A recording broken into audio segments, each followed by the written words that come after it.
So can you see over there? You want to move over to this side? I've got my own little... What about you? You can't see. Okay. But anyway, just to let everybody know that this is a translation of the Venerable Nyanatiloka's The Word of the Buddha. It's a compilation of sutras. It's built around the framework of the Four Noble Truths and the Eightfold Path. And doing this was because the translation, which was over 100 years ago, is well past its use-by date. And so because of that, it was nice to be able to do a new translation. And also the way that we do the translation, if you haven't heard this before, is to make sure that you don't translate word for word. Because word for word translations are just to make very silly translations, such as it was raining heavily, and you say it rained cats and dogs, and if you translate that into a foreign language, they think it's really weird in Australia that cats and dogs come falling from the sky. And so that's what we call an idiom.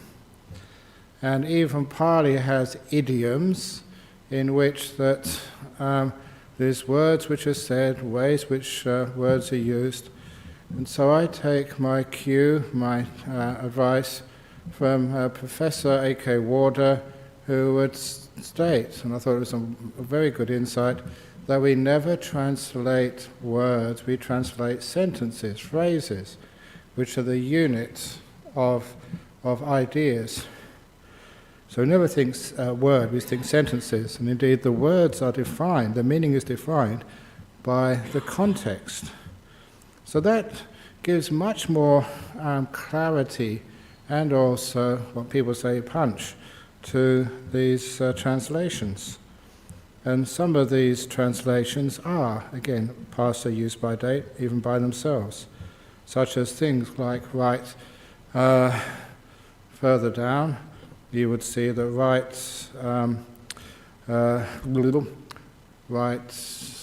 motivation, the second effect of the Eightfold Path, instead of right thought. So we call it right motivation. Now we have right action, right livelihood. The sixth of the Eightfold Path is, I translated as right endeavour rather than right effort. Because effort, again, in my life as a monk, the effort usually tends to get you tired, it tends to get you tense, it seems to be the opposite of what we are trying to do. And instead I tried to look for some other possible translations, so far using the word endeavour. And so we have like a type of goal, but not which comes from effort, but as you'll see in a few moments, comes from stopping, letting go, restraining, abandoning, those types of so-called effort. Really it is a non-effort. And of course the big one later on, number 8, is right stillness instead of right concentration. So it's good to take these translations even further. I'm never going to state that this is going to be the fixed and final translation forever. Translations are always work in progress.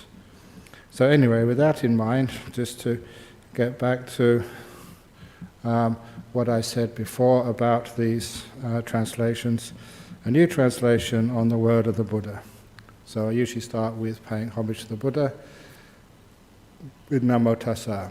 Namo Tassa Bhagavato Arahato Samma Sambuddhassa. Namo Tassa Bhagavato Arahato Samma Sambuddhassa. Namo Tassa Bhagavato Arahato Samma Sambuddhassa. So what now is right endeavour? This is the 6th factor of the Eightfold Path. What now is right endeavour? There are these are all quotes from the suttas. There are these 4 right endeavours: restraint, abandonment, development and preservation. The 4 right endeavours. And what is the endeavour of restraint? Now straight away you can see that word, restraint, means not doing something, but stopping doing something, a restraining, an abandoning, a letting go. You might call it the effort to let go, but really letting go is the opposite of trying to get somewhere, effort. So what is the endeavor of restraint? When you see an object, you do not let yourself get sucked in by any characteristics or features that generate defilement. So you can see straight away, getting sucked in. That is the word we'll use in English. It's a modern word, but it's not the word you see that in the translation 100 years ago. What is the endeavor of restraint? When you see an object, you do not let yourself get sucked in by any characteristics or features that generate defilements. See, since if you left the faculty of sight unrestrained, unskillful states of wanting and aversion would afflict you. Instead, you practice wisdom when seeing. You guard the faculty of sight and you undertake the restraint of sight. So, if you're a monk and you see some unclad woman coming into the hall, and then you make sure you try and look at something which does not arouse lust in you. If you're a married woman and you see a hot guy coming in, you don't look at things which will, again, create lust or a desire. If you see something you don't like, you don't sort of allow yourself, just because a person may have some marks or scars or not be physically perfect, you don't let yourself get sucked in with aversion. If you see someone who resembles Donald Trump coming in, you don't look at those features which reminds you of Donald Trump and allows you to get aversion.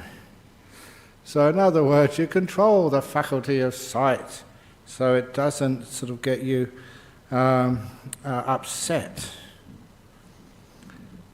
And also, even if you see somebody you really, really like a new iPod or a tablet or dress or car or something which you say, wow, I'd really like that, you actually just restrain the features of sight. So you don't allow yourself to get sucked in by any characteristics or features that generate defilements.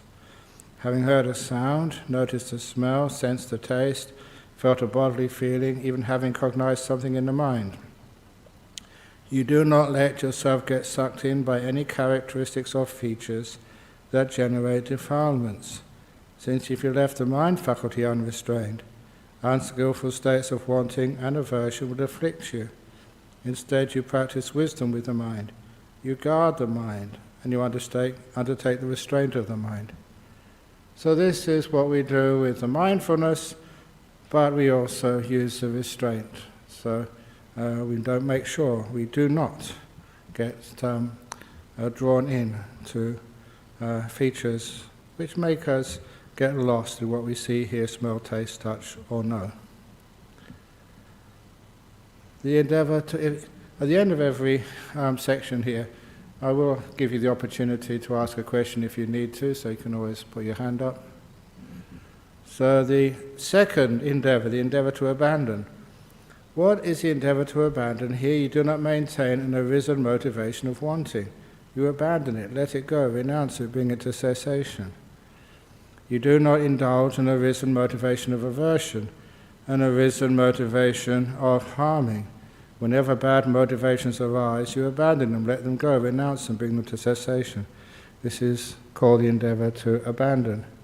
So restrain, you don't allow sort of states of mind which will cause you grief, struggle, unpleasantness, affliction. So you make sure they don't come in the first place, and if they have come in, you find ways to abandon those unpleasant states. And the most common and commonly known method of abandoning is this Vitakka Santana Sutta, the Majjhima 20. When you are mindful of some object, and there is in you afflicting unwholesome motivations connect with desire, aversion, delusion, then, first way, substitution. You should give attention to some other object that generates wholesome mind states. Thus, unwholesome states are abandoned and subside With their disappearance, your mind becomes internally steady, settled, unified, and still. So if you're really upset about something, a good way of substitution is the old simile of the two bad bricks in the wall. If you just watch the two bad bricks in the wall, then that gives you feelings of aversion, wanting to destroy, wanting to start all over again, feelings of not being competent or whatever. So instead of just looking at the two bad bricks, you look at just the 988 good bricks, which means that your mind does become internally steady, settled, unified, and still. Or another object which you may go and look at, I'm just relating this to some of the stories which you've heard on Friday nights, is to go into the forest and look at crooked trees.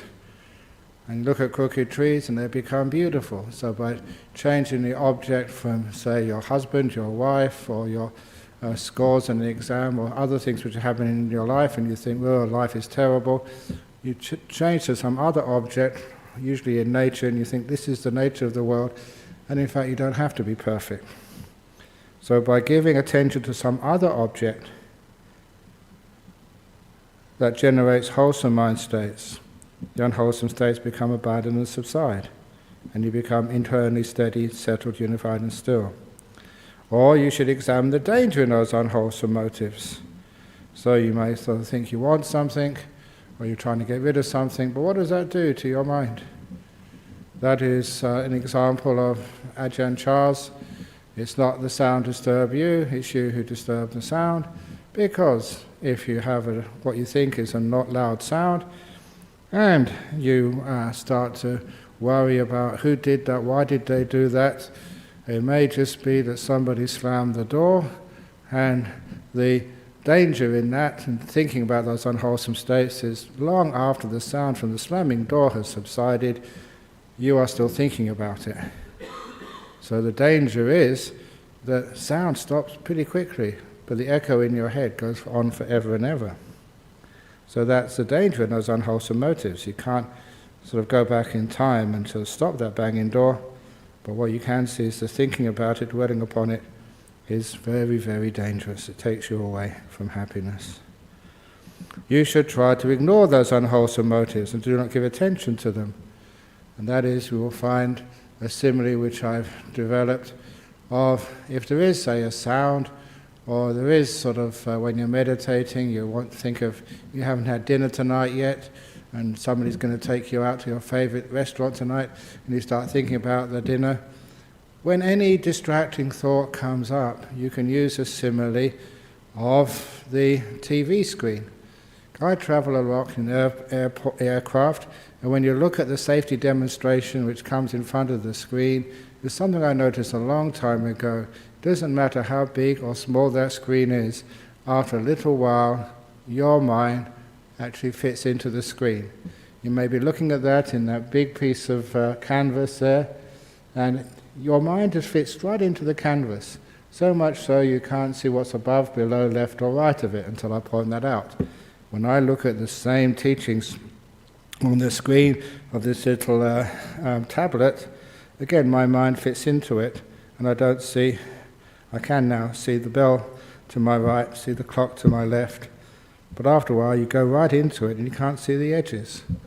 Now, understanding that what is in the center of your field of attention remains, what's in the edges eventually falls away, just like zooming in on Google Earth. It's the same with by putting attention, ignore the unwholesome motives, do not give attention to them, do not put them in the center of your screen of attention. So put something more wholesome in the center, like you're watching your breath, and somebody makes a noise, or there's a sound of the siren, or somebody revving up a motorbike. For goodness sake, don't put that in the center. In other words, take the attention, the primary attention, away from that disturbing, distracting sound or thought, and put the center on, the main object. So that's called like ignoring it, not giving it attention, not giving it primacy in the mind. It literally is background noise, but you don't pay attention to it. And after a small while, the background noise fades away. Or you should give attention to studying the causes of those motives. Why do you want something? Why have you got ill will? Why is that happening? And there's one reason which I've noticed, that people are afraid of stillness and peace. I've seen that years and years and years ago. Whenever we would go to a very quiet place, just like Bodhinyana Monastery, and some visitors, as soon as they would go there, it was so quiet, they would raise their voices. They would shout louder than was necessary. And I couldn't figure that out psychologically until I realized that the silence threatened them. And they had to raise their voices to destroy something they weren't familiar with. The peace and the quiet of an Australian forest. So, what are the causes? When you are in meditation and the thoughts disappear, why is it that thoughts come up again? I always considered that thoughts just came into my mind from nowhere, and they were stray thoughts, until when my meditation got much stronger, my mindfulness more sharp, I realized, no. I went out to look for those thoughts, something to disturb myself. And of course that was the same as when you're at home, you've got nothing to do, so you flick through the TV channels. You flick through the TV channels, you don't really want to watch something, you just want to distract yourself, because today's people do not know how to deal with resting, silence, doing nothing. Or you look in the refrigerator, you've had enough to eat, you want to get yourself something to eat. And the refrigerator, things are falling out of the refrigerator, but there's nothing to eat in the refrigerator.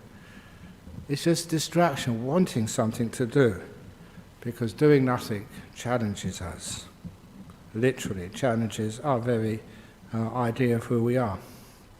So it's studying the causes of those things. And of course the last thing is the causes of some of these unwholesome thoughts, anything to do, because again, that we are uncomfortable with silence. It's mostly fear. And it's exactly the same fear. The best example which you can relate to, sort of, is a prisoner who's been in jail for many, many years. And now he's or she's been released from jail. And they're very, very uncomfortable in freedom. They got used to being enclosed, being told what to do, being imprisoned. And the idea of being free is a challenge to them. So many of the causes of unskillful acts and thoughts and the motives behind them often comes from the fear. So look at what the fear is. Find the causes for these things. And then the unwholesome things, the irritating things can disappear. And the last is, the very last resort is you should, for example, if you get so fed up with Ajahn Brahm's jokes, you think, I'm going to get a chainsaw and cut off his head. If it's a very, very bad thought, a very bad motive, the last resort, clench your teeth with your tongue pressed against the roof of your mouth and beat down, constrain, and crush such afflicting, unwholesome motives. So use a little bit of force, but only if it's going to be the last resort. And anyway, with the disappearance of these unwholesome motives of greed, hatred or delusion, wanting, aversion, delusion, then your mind becomes internally steady, settled, unified and still. So this is how one can overcome unwholesome things. This is restraint, first of all, and then abandoning, the second one. Yes? It's just right next to you, John. Ajahn, you said that we invite the thoughts in, but I don't think that's always the case. Sometimes thoughts come that we really wouldn't like them to be there. Ah, is that the case? That's what I always thought. But why would they come in? You know, where you live, do people just come into your house? They've got to open the door for them, first of all. It's a weird thing, but it is the case that these thoughts only come in when you're a little bit bored, not content, and they come in and basically, before you even see it, you go out there to grab a thought. Otherwise, just why is it that we go off into future plans which we know will never happen? Or what you're going to do when you win the lottery, how you're going to spend it. It's not going to happen. But why do we actually do stuff like that? Or thinking in a past which we can never ever change, fantasizing, dreaming. Why do we do such things? You know that sometimes we look for good thoughts first of all, but when we've gone through our inventory of good thoughts, then any thought will do, anything to distract us. It's a weird thing, but people like being distracted. Why? Because it's a discomfort, a fear of being still. And where that comes from, the underlying reason is because it challenges our very existence. We define ourselves by not who we are, but what we do. I'm a monk, I'm a meditator, I'm a doctor, I'm whatever else, I'm retired. It's what you do, your acts define you. And if you did absolutely nothing, your very sense of being would actually start to vanish away. To be, even as you know as a doctor or as a medic, if somebody is lying on the floor and you need to find out if they're alive or dead, you see if they do anything. If their heart is doing anything, you shout at them, see if there's any response. Shine a light in their eyes, see if that does anything. If they don't do anything, then we assume they're not there, they're dead, they're gone. So this is just an example of the very essential connection between doing something and existing. You look at a stone outside, or you look at a log, you might kick it. If it bites back, then you know it wasn't a log, it was a snake. But if it just sits there, does nothing, if it does nothing, it doesn't exist, the sense of a being. So when you do nothing, when you're getting still, sometimes the mind is not happy with that. Old habits, you have to do something.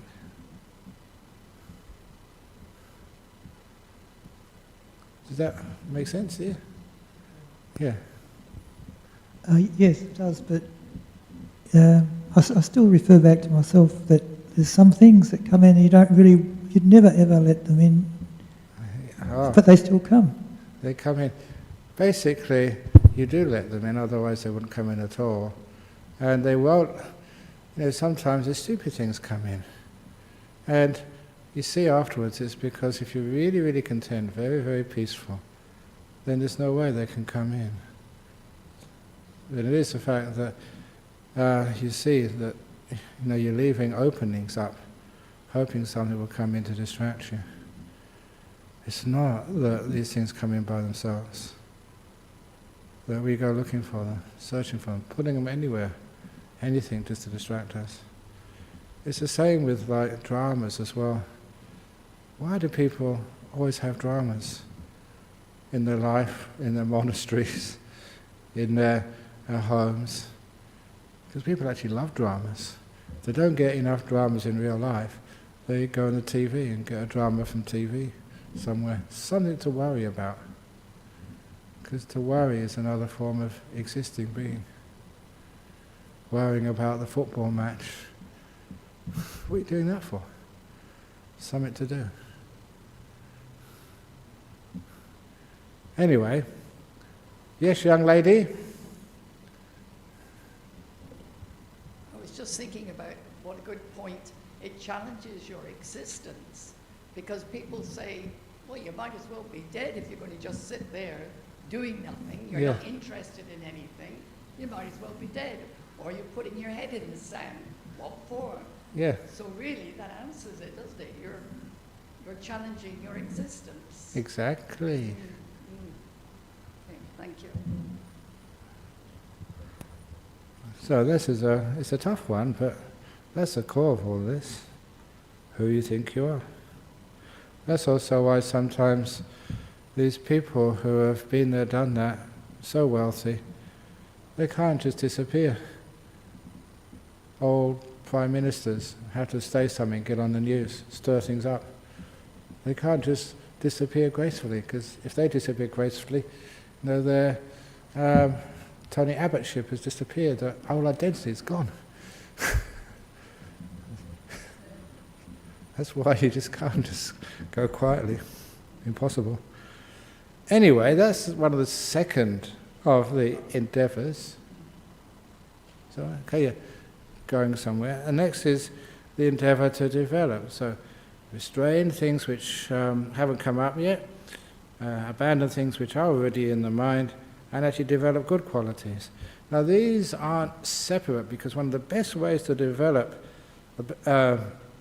to overcome what they call like unwholesome qualities is develop good ones. One of the best ways to stop burglars coming into your house is have all your friends in your house. You have lots and lots of good people in your house, then burglars say, good people are there, so they won't come in.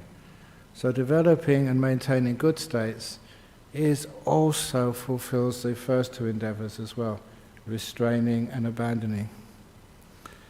And so what is the endeavour to develop? They don't actually say much what the endeavour actually is, except the sort of things you should develop.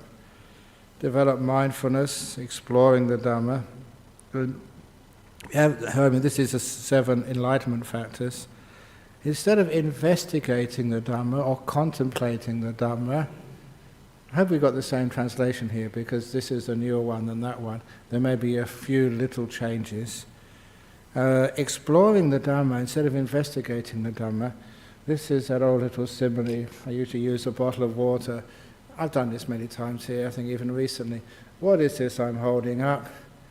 And people say, bottle of water. What else do you see? It's plastic. What else do you see? What else do you see?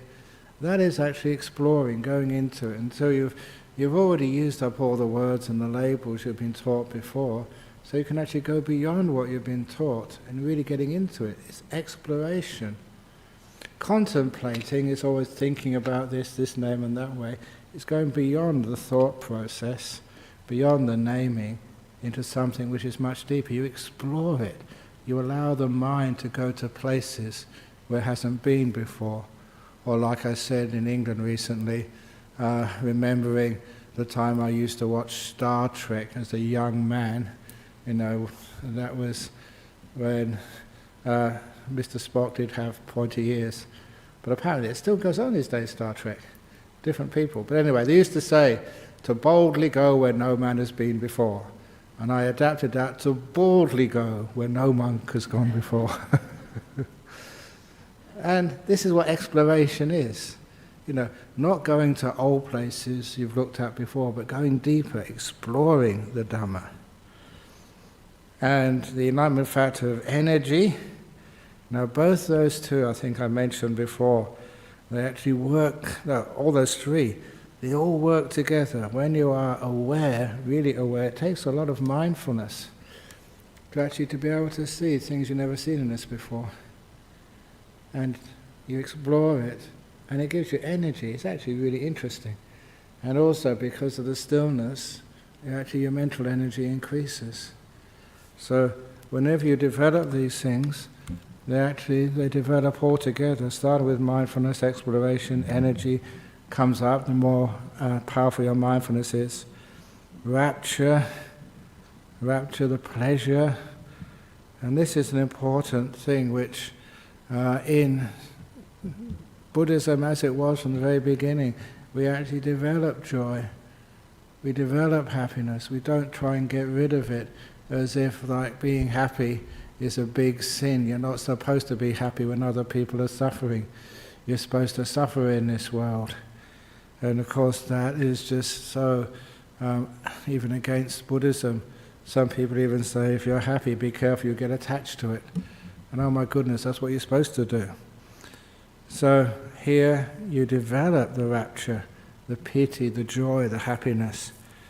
And the enlightenment factor of tranquility. You don't think that being still or being tranquil is you're dead, like you were saying, Barbara. It's no. it's not being dead, it's being actually more alive than you've ever been before. And of course stillness, that's the samadhi and equanimity. Everyone is based upon seclusion, physical and mental.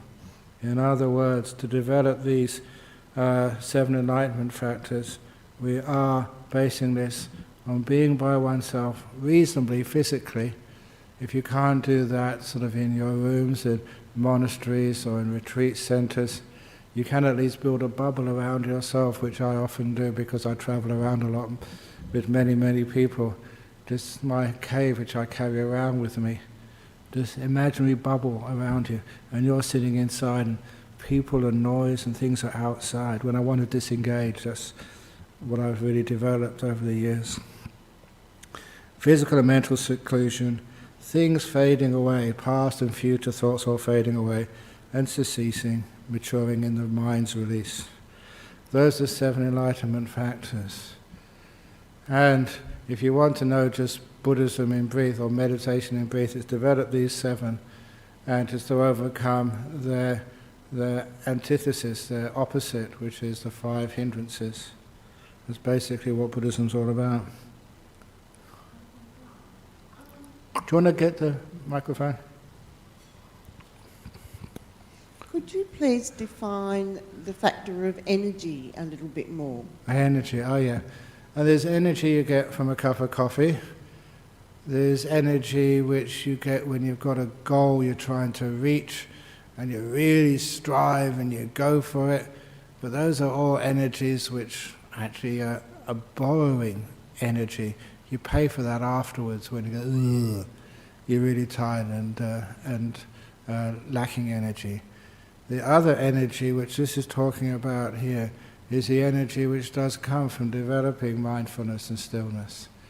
It is what happens when people meditate and just become still.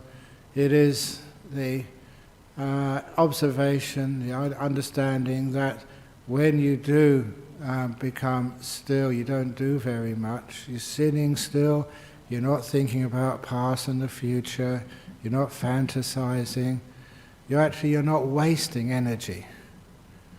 And just like the metabolism in your body is always creating energy, your mind creates energy all the time, but it's wasted very, very quickly by thinking, worrying, planning. But imagine you stopped all of that energy being wasted. You weren't thinking about anything. It's totally in this moment, silent, preserving that energy. It's like getting your weekly payments from the government or from your job, and you don't pay a cent. The money accumulates and accumulates and accumulates. And that's what happens with the energy when you're still, when you're not wasting it, you're not spending energy. It accumulates and gets stronger and stronger. It feeds into mindfulness. And your mindfulness really starts energizing, waking up. And the sign of that energy which comes up, is that, after good meditation, it's like you can run 100 meters faster than Usain Bolt. Just everything you see is brilliant and beautiful. Your mindfulness is empowered. That's why, even people like Eckhart Tolle, the power of now. What it was is the power of mindfulness, of being in this moment, not wasting any energy. And as you really wake up, you're energized, you're happy. Wow. Energy and happiness go together.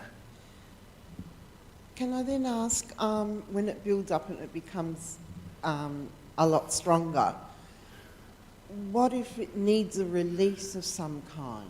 Oh, why release? If you've got millions and millions of dollars, just keep it there. You'll find some natural ways of using it later on. But if it's in the body, if it stays in the body, then yes, you maybe might need a release of it because it's uncomfortable there. But if it stays in the mind, it can be as powerful as you want. You just get incredible powerful mind states. So that energy I'm talking about, which comes from stillness, is, it can be a physical energy, but really it doesn't belong in the body, it belongs in the mind. And that's when people get what we call the Kundalini stuff, which powerful forces in the body, but it's not pleasant. Powerful, but it's much better to use that energy in the mind where it really is much more useful and where it belongs. So you could use it perhaps to either heal yourself or heal. But actually, it's much better. Much greater healings come when you're not aware of your body. You just go into the realm of the mind, deep meditations, then amazing things happen. It's just well known that if you have any fevers or sicknesses, and you go and sort of try and zap them with loving kindness or with energy while you're still aware of the body, it does have an effect. But nothing like when the body totally vanishes and disappears, and you're in that sixth sense, really powerful, mindful, enjoying yourself, totally unaware of the body. And when you come out afterwards, the body is just incredible. You know what it's like? I'm getting old now. Sometimes if I meditate for an hour or two, just the knees ache, the back aches, the stomach doesn't feel good. I'm getting old. But, actually not getting old, I am old. But, if you get into deep meditation, you sit there, you can sit there for hours. You come out afterwards, nothing's wrong. Really feel like, you just had a massage or a bath or something. You feel no aches or pains anywhere. Which at first didn't make sense to me. Why is it you sit for 3 or 4 hours, this is going to hurt when I come out. But then, nothing hurts at all. You feel just so relaxed. So that's one of the things with the stillness and with the body and the mind. If you let the body go and just go into the mind, the body, that's the best you can possibly do for your body. Therapeutically. So then the energy of the mind, how would you discern?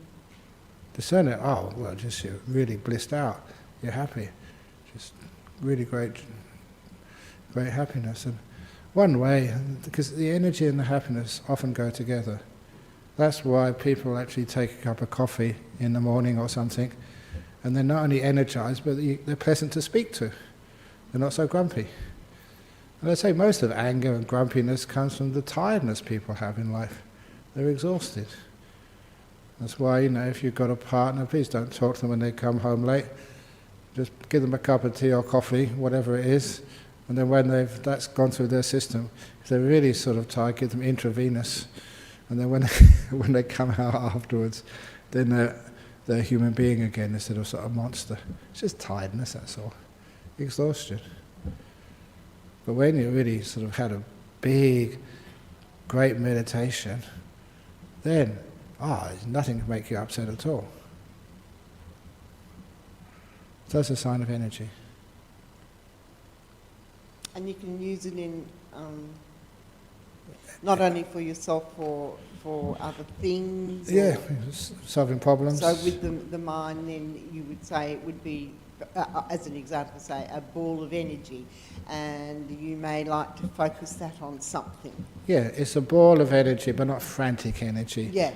Like in sort of coffee high. Not like stupid energy, like when people take drugs. Natural, beautiful, pure. Okay, John had one first. John was next before you, Eddie.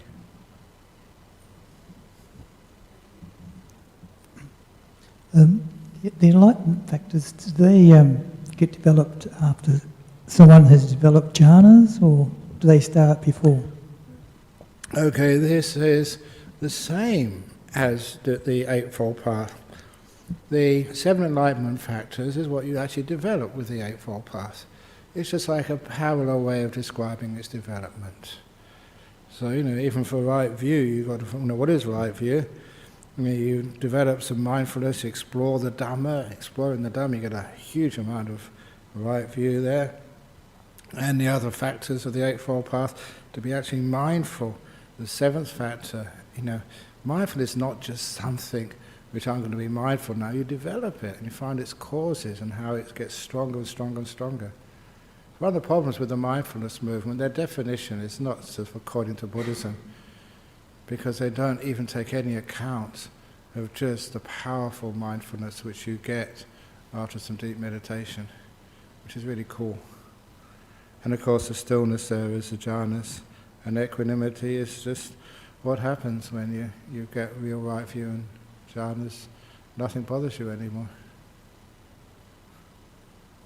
So it is a parallel development. Yes, Eddie? Ajahn Brahm, the way I interpret, these 7 factors of enlightenment, Yeah. it's the, like, say, for me, okay, yeah, like you have the Dharma, you come in contact with, you're reading a book, okay, you feel like a Dharma book, you feel happy, It's just like when you meet your partner, there's that energy comes in, good energy, become mindful, and all these rapture, tranquility, stillness, equanimity, these are all peaceful, happy states that arise. Yeah, but That's why I interpret this as, yeah. and because the Buddha breaks down into this thing, it happens all in us, that's all this covers, the 3rd to the 7th one. It's the happiness and peace. When you're reading a book, you come in contact with the Dharma. You see what I mean? I see, but Yeah. it doesn't take account of that every one of these is based upon seclusion, physical and mental. Oh, yeah, quite definitely. Yes, but it's even your eyes shut, you're not reading a book or anything. And things fading away, cessation, maturing and release. So the full meaning of that is when you are meditating. Nothing in front of you. That's where you get the really full sort of 7 factors of enlightenment. So anyway, Oh, sorry. yeah, so because that's why you put these ones, if you actually have it in the suttas, as is usually translated, they have this last phrase, every one of which is based upon seclusion, physical and mental, fading away, cessation, maturing and release. They have that after every one, just to make the point that even if it's exploring the Dhamma, it's exploring the Dhamma based on seclusion, fading away and cessation, maturing and release. So it is actually reading, if you like, the book of the heart, rather than books written by monks like Ajahn Brahm. I was always warned of that, writing a book. This was one thing which I heard from a Zen monk when I was a lay Buddhist. Never write a book, because anyone who writes a book has to get the next 7 lifetimes as a donkey. And I've written so many books now, I think I've about, how many books now, 6 or 7? I've got about 50 lifetimes as a donkey to get through. I was only joking, but it was a powerful saying. The books are there to show a direction. Anyway, let's go on to the next endeavour. This is to develop something. Once you developed it, to maintain it. And what is the ever to maintain? Here you keep in mind there is a meditation object that generates stillness, such as recollecting the Buddha, the Dhamma, the Sangha, or a skeleton, or loving kindness, or the breath, or a nimitta. This is called the endeavour to maintain. So this is where you have something good. Of course, not everybody, the Buddha, the Dhamma, or the Sangha, you choose which ones really mean something for you. Because it's not just the Buddha statue, it's just what it signifies for you. The Dhamma, what you understand as a Dhamma, whatever creates stillness. The Sangha, or even like a skeleton, which is quite weird. Why is a skeleton developing stillness?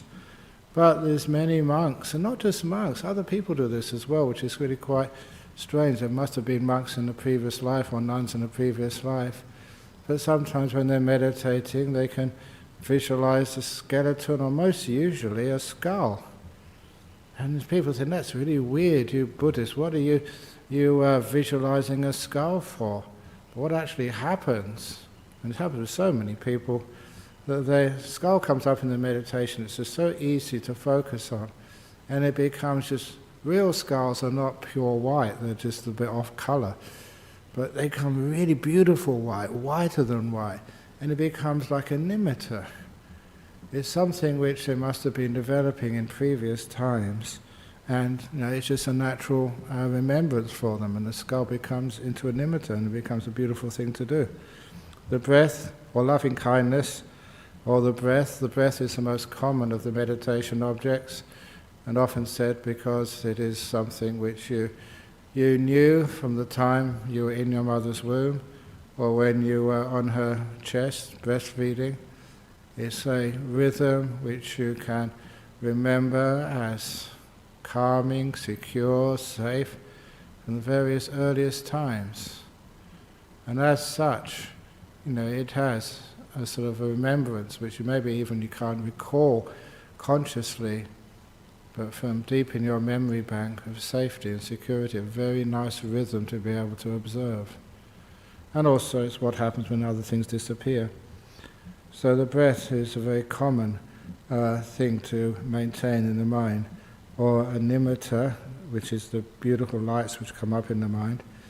And of course, to maintain those, the endeavor to maintain those, how do you have something like the breath and keep it in mind? And if you try to focus on the breath and hold it, it's always, I told that simile even yesterday afternoon, just holding a glass. You can never maintain that because you get tired. You put it down and it actually stays there. It's very easy to keep things still. Like growing a tree. You don't make the tree grow. Your job is to push aside or make sure that there's nothing which damages or destroys that tree. So really what we're doing here, the endeavor to maintain, is letting go of all the obstacles, dangers, and stuff which will destroy the natural growth of your meditation object. It's not making it develop, it's avoiding everything else. For example, developing the present moment. It's not focusing hard on the present moment, I've got to be in the present moment. It's actually avoiding the past and avoiding the future. When those other things are let go of, are warded off, so the present moment is protected from the past and the future, then of course the present moment will develop. That is the endeavor to maintain. Now, restraining, abandoning, developing and maintaining, these four endeavors were taught by the Buddha. By these means a diligent meditator in his very life can attain destruction and suffering. I put that down there because you see by that, I said, oh, that's all we need. Just the sixth factor of the Eightfold Path. Restrain, abandon, develop and maintaining, these four endeavors were taught by the Buddha. By these means, and a diligent meditator in his very life can attain the destruction of suffering. So, I say this because in the next one they say, just by mindfulness, you can destroy suffering. Every time I give the precepts, after the precepts, we usually chant, Imani panchasikapa dani silena sugatinyanti silena bhoga sampada silena nibbutiyanti. That this sila leads to nibbana, nibbutta, things stopping. Tasama silang visodaye. So even the sila, it said, leads to enlightenment. But to do the sila, the precepts properly, you have to have all the other factors of the Eightfold Path. Even this one over here means all the other factors have to come in. So it's as if every one of the Eightfold Path needs the other ones to be purified to be able to do these things. So you can't just say one factor is enough, you have to do all the old 8. But just to go back on these ones, you see the big thing which I have done here, which differs from what you've had before, is instead of right effort, right endeavor, it's restraining. I'd even like call it right stopping or right non-doing, but that's very hard. The endeavor of restraint, the endeavor abandoned, the endeavor to develop, the endeavor to maintain. It's all based on a letting go, a stopping, a non-doing. Because if you try to do these things, you'll find you just get more tense and you won't get anywhere.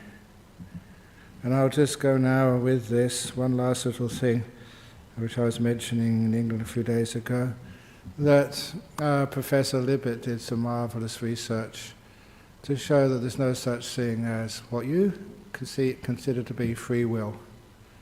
He did this little experiment which he had so many victims or subjects, whatever you wish to call them, and they would flex their hands whenever they wanted to. When they decided to flex their hand, they would press a button. And he also, he could actually reflex time from pressing the button to flexing your hand, so he could actually see when the person became aware that they chose to flex their wrist. to the millisecond. At the same time had a gizmo on the brain which was recording the readiness potential. Parts of the brain light up, and what he found, which was very confronting, was the brain lights up first, then the thing which you recognize as will comes next, and then the action follows afterwards. So that which you recognize, assume to be will, is not what starts the process. It's not the origin of the event. By the time that you think you will something, it's already in motion. The will does not start. Something else has made you will. But, he said, after the process is started, you can interfere and stop it. He said that can be done. So in a very wonderful use of the English language, he wrote, with good proof, there's no such thing as free will, but there is free won't. Restraining, stopping. No, I'm not going to do that. No, I'm not going to say that. No, I'm not going to act in that way.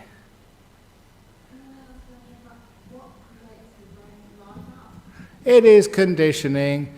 What creates the brain's lighting up? It's called conditioning, brainwashing. Brainwashing by hypnosis, brainwashing by advertising, brainwashing by peer pressure. A trigger happens and automatically something comes up, and then you think it's your choice.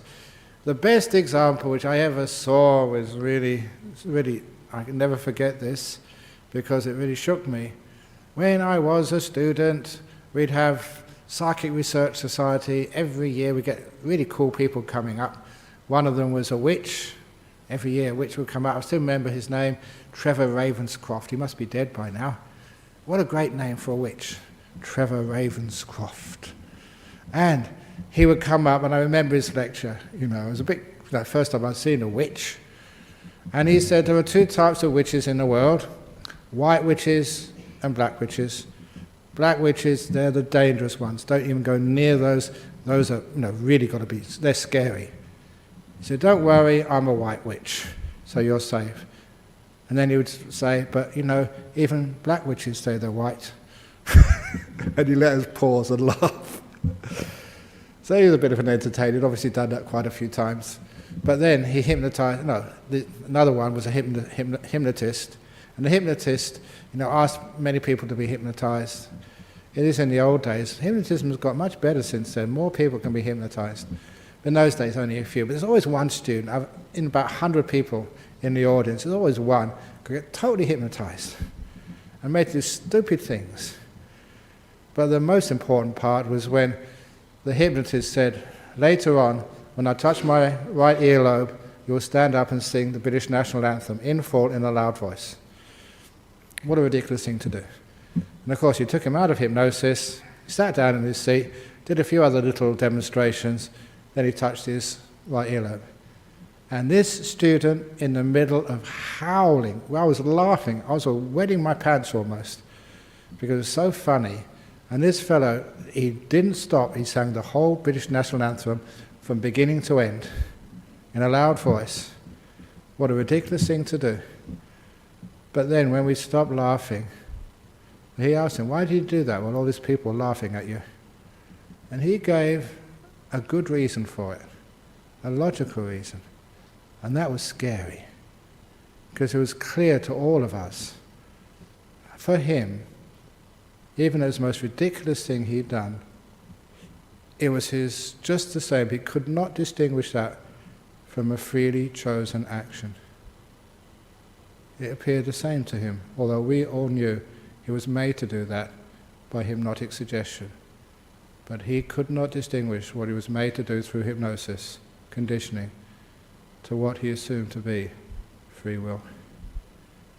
So how much of your free will is actually yours? How much you've been conditioned? But what you can do is free won't. If you say, no, I'm not going to do that.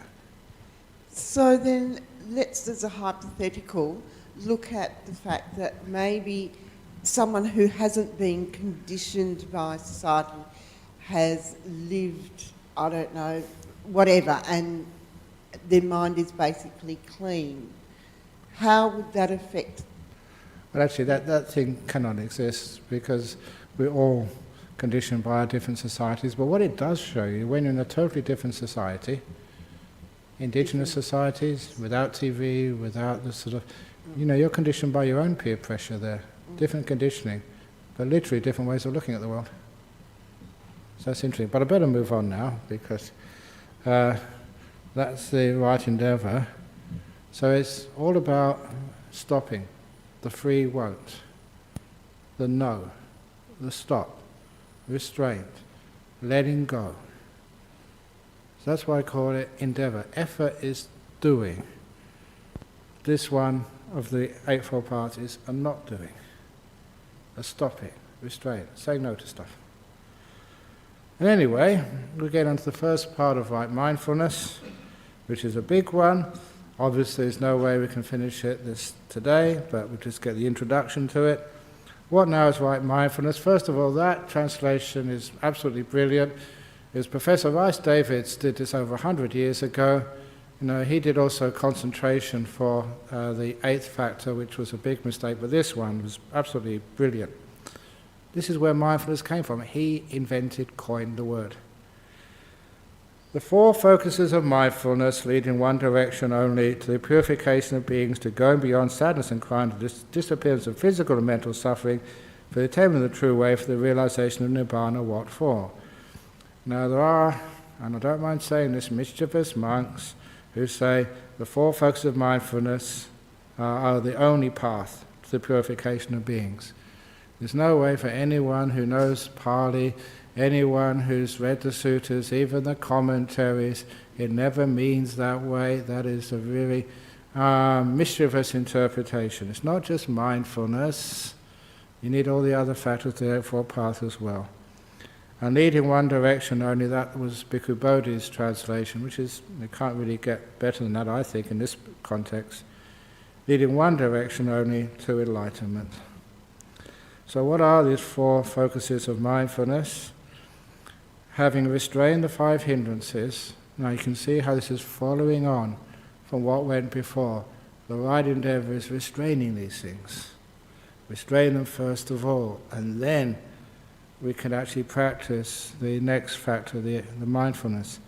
Having restrained the five hindrances, you abide aware of the body, energized, knowing the purpose of what you're doing, and mindful. Having restrained the five hindrances, you abide aware of experience. This is what I call a Vedana. There's a few little translations, new ones, which I'll explain afterwards. Energized, knowing the purpose of what you're doing, and mindful. Having restrained the five hindrances, you're aware of the mind, the citta. Energized, knowing the purpose of what you're doing, and mindful. Having restrained the five hindrances, you abide aware of mind objects. Energized, knowing the purpose of what you're doing, and mindful. First of all, having restrained the five hindrances, in the Pali it's Lokaya Bija, Vinaya Lokaya Bija Domanasang. The usual translation is having abandoned grief and covetousness for the world, which even when I was a lay Buddhist, what the heck does that mean, grief and covetousness for the world? And if you actually look in the Pali, it's the synonyms for the first two of the five hindrances. Lokaya Bija is used as an alternative for Kamacchanda, the first of the five hindrances. And Domanassa is used in two sutras as an alternative for the second hindrance. And if you look for the commentaries to both Satipatthana sutras, the Mahasatipatthana Sutta in the Digha Nikaya and the Satipatthana Sutta in the Majjhima Nikaya, both of those, the commentaries say, these words mean having abandoned, Lokaya Bija Domanasang, Vinaya, so that means having abandoned the first two hindrances. The commentators are consistent, and there is ground for that interpretation, very solid, convincing ground from the sutras.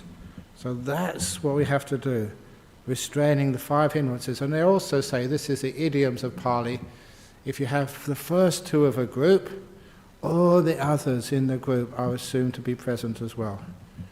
It's just, when you say, we might say the BSW way and its monasteries, or that's not very good. You have like I don't know even who is in the Australian cricket team anymore, but you have the captain, the vice captain, etc. The etc. is always included as the other people who play on the cricket team. So here, when you have 5 things and the first 2 are mentioned, the commentaries always say the other things are also included. So this is an accurate description, restraining the 5 hindrances. I haven't abandoned the 5 hindrances yet. You've restrained them, lessened them, especially by what you've done so far. The previous factor, the right effort. Previous to that was, not right effort, sorry, right endeavour. Previous to that was your precepts, which help also restrain the hindrances, just by right speech, right action, right livelihood. Before that, the right motivations, you heard me say this before, make peace, be kind, be gentle. That actually restrains hindrances, and obviously coming from right view. So these all link together here. Restrain the 5 hindrances first, otherwise you're not mindful. You abide aware of 4 things: the body, experience. Sometimes it's called feelings. Feelings is not a very good word. It can be emotional, it can be body sensations, but what it really means is this thing which we notice as experience. The Buddha defines experience as pleasant, unpleasant, or in between. But that is just the way of pointing to sort of what we're actually looking at, the experience. Just as well, you might say heat, cold, windy. That points to weather, the sort of the climate. So it's not really feelings, not pleasure, pain, in between. It's pointing at this thing which we know is experience. And the mind, the citta, this is when the 5 senses disappear, you know what that is. And the mind objects, you'll find later on, this was really good work by people like Ajahn Sujato, Analio, and Ajahn Brahmali, who actually looked at versions of the Satipatthana and discovered that the earliest versions, the mind object only had 2 mind objects to focus on. And that was the 5 hindrances and the 7 enlightenment factors, just those 2. It seems the other ones were added later on. It's not wrong to add those, but it takes away the focus of these are being aware of the hindrances which actually block you from developing the path and becoming enlightened, or focusing on the opposite, that which actually develops enlightenment. And that was actually a very powerful understanding of why those 2 were there. Other ones added later, they're not wrong, but they take the focus away from the meaning of why the Buddha actually chose those things as part of the Satipatthana. Energized, so you can't do this sloth and torpor. You do this when you've developed some restraint, developed the restraint of the hindrances. As I was saying, from the question you said afterwards, you get energized when you have restraint. Knowing the purpose of what you are doing and mindful. So knowing the purpose of what you are doing, so often I've told people, yeah, mindfulness is great as long as you remember the purpose of what you are doing. So, if you're driving a car in the busy traffic, you are not focusing on your breath. Breathing in, breathing, you get a crash. You focus on the traffic. What's the purpose of driving? Or when you are late for an aircraft, then you don't do slow walking, lifting. You run. So sometimes it's absolutely crazy that when don't follow the Satipatthana, what's the purpose of what you're doing? And of course the other one, which you've heard me say many times, is people say, oh, Buddhists should always let go. Except if on the back of a motorbike through heavy traffic. Attach, do not let go. Otherwise you'll fall off and injure yourself. So why are you doing this? Why are you watching the body? Why are you watching experience? Why are you aware of the mind? Why are you aware of the mind objects? Why? And that will become very clear in a few moments. And mindful. That's the, in brief, the Satipatthana. So, how are you mindful of the body? And there's many objects of body awareness. There's breathing, there's the 4 postures, comprehension of the purpose, bodily parts, elements, the jhana ground, meditations.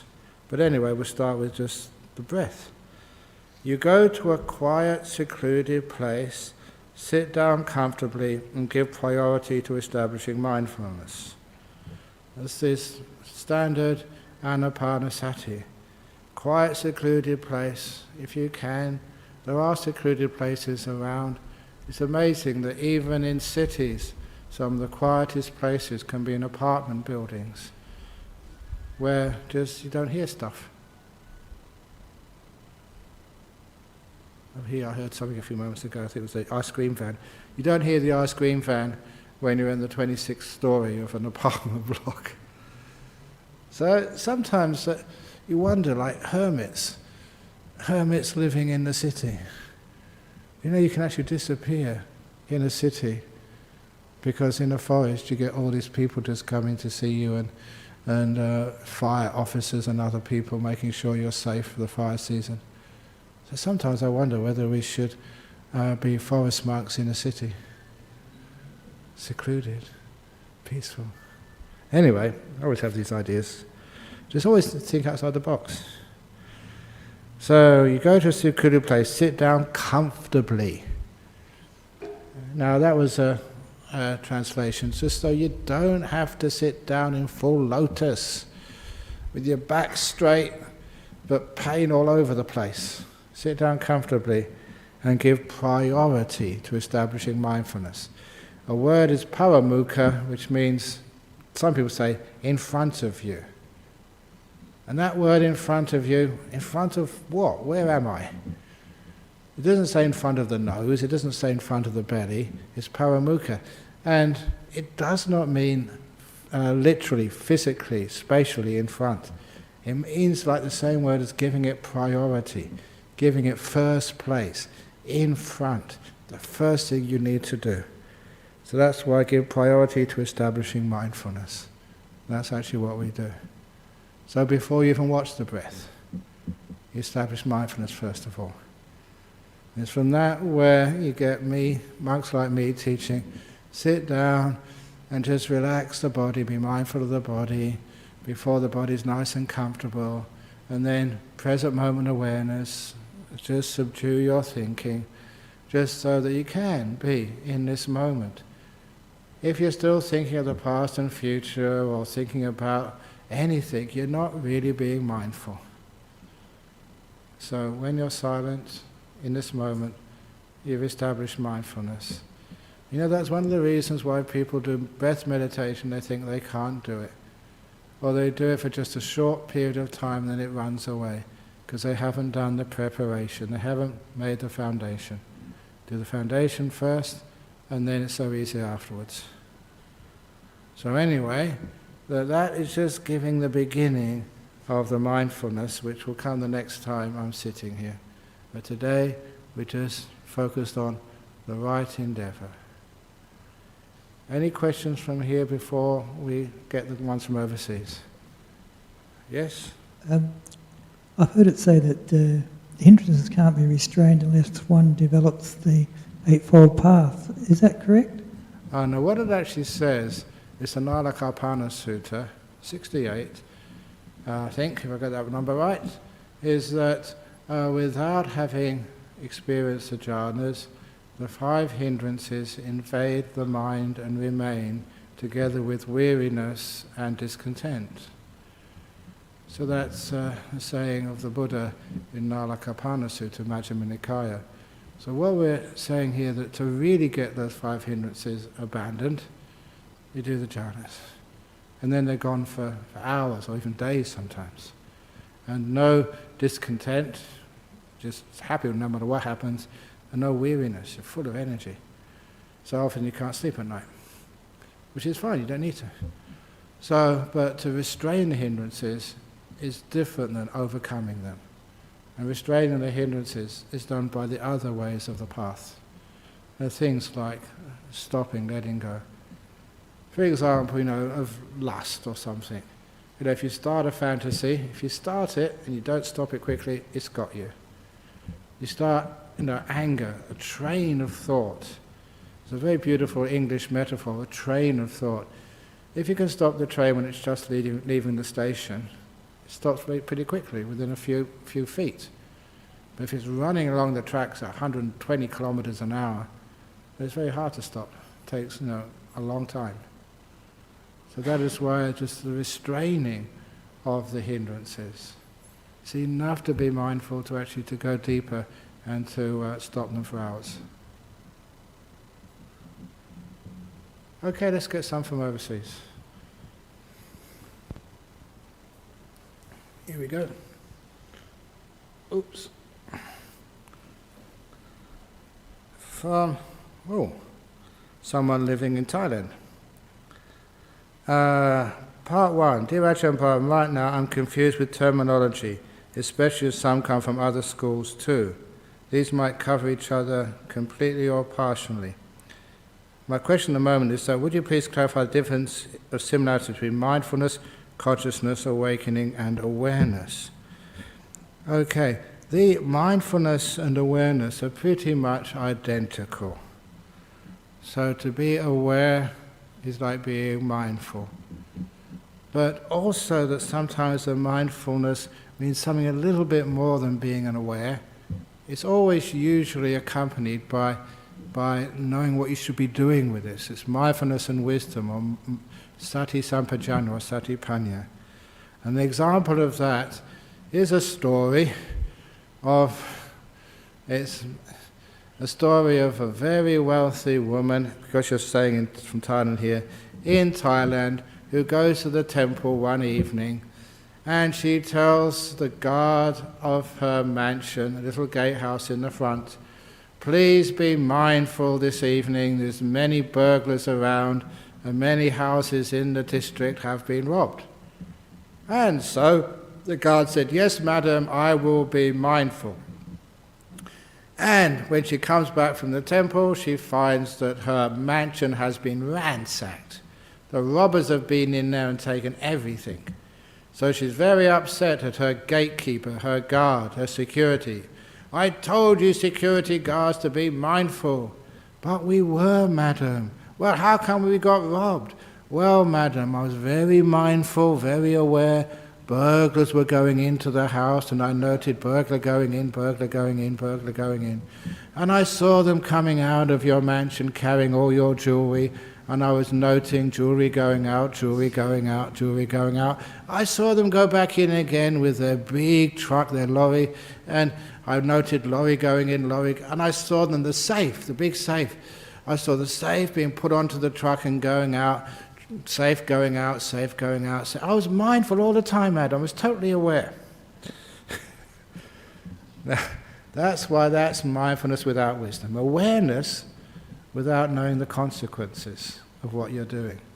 So in Dharma, it's not just being mindful, it's actually being aware as well. And that consciousness, being conscious is, everyone is conscious unless they're dead. But the connection between mindfulness and consciousness is mindfulness is usually focused on really important areas of life. Things like, you're aware of the body. Yeah, you're conscious of the body, but you're aware in it in the sense that certain practices which can underline or uncover the nature of this body, the nature of experience, the mind. So that's why these 4 focuses of mindfulness are like the 4 little like mines as they have in Western Australia, wells where you can find really sweet water, places where you can find treasure. So places to look, which are really important. So mindfulness focus on places where you really find something. And awakening, that actually has a very good connection with mindfulness and awareness. As mindfulness becomes empowered, in other words, you're really mindful, as I was saying earlier, because of stillness, developing mindfulness becomes more and more energized. As it becomes more and more energized, you see more, what you see becomes more enjoyable, beautiful, so hard to get negative. Your awareness gets empowered. And it is like you're awakening. You may think you're fully awake now, ha ha ha, compared to when you get into really deep meditations and come out afterwards, wow, now I really am awake. You can see so much more, you can feel. Just, there's a small breeze coming in through the doors this afternoon here, and it's just, you can really feel it fully. You're really awake to it. Now, multiply that and multiply that, that's like being really awake. And that's actually the meaning of the word Buddha. It comes from the Pali word bujjati, which means to wake up. It's not wake up to some idea and just, come on stupid, wake up. It's actually naturally being able to see, being able to know, being able to feel so fully. That's awakening, that's what awakening is. Anyway, hopefully that's helpful for you in Thailand. And from the USA, non-self at times has caused me to do too little, believing there's no free will anyway, so why even try? How to avoid this danger? You are willing yourself to be lazy. So it's not free will, it's free won't, so I won't be lazy. I will do whatever is necessary because you are being conditioned not from your own ideas, not from lazy ideas, but from the idea also of compassion, kindness, which leads to service. You can take the message from someone like a Buddha, someone who is so compassionate to just work your butt off for other people. This is when I've ever gone to see Ajahn Ganha, which many of you know him, great monk, that he was a monk. I don't know the last time I told you this story, here we go, that the rumour was going around, the monks, that he was fully enlightened. So that was a rumour, another gossip going around. And so he was there under Ajahn Chah's hut with all the senior monks. There's many, many more senior than him. And so Ajahn Chah started a conversation. And he asked the most senior monk there, I think it was Ajahn Jun at the time, Ajahn Jun, are you enlightened yet? He said, no. And asked the next monk, how about you? No. All the monks, are you? No. And he got to Ajahn Ganha, he said, yes. And that meant everyone, wow, in front of the great teacher. He'd said he's got no more defilements. What would happen next? Well, Ajahn Chah said, come upstairs. And you'd always wished you were the fly on the wall. What did Ajahn Chah say? What did he do to this monk? And so, we didn't know at the time, but we found out afterwards. And he said, your job is to develop lots of loving kindness, metta, compassion. Develop that. So that's why he became, many of you got to see him, became just a compassionate, kind monk.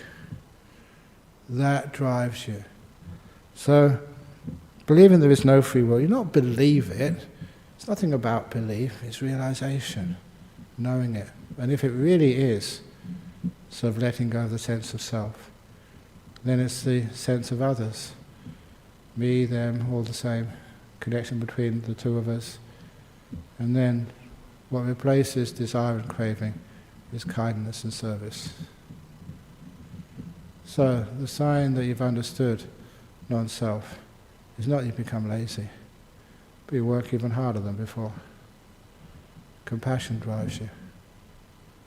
Not what I want, but what is needed for service. So hopefully that makes sense. Anyway, any comments or questions about that? Going. Go on. Okay, very good.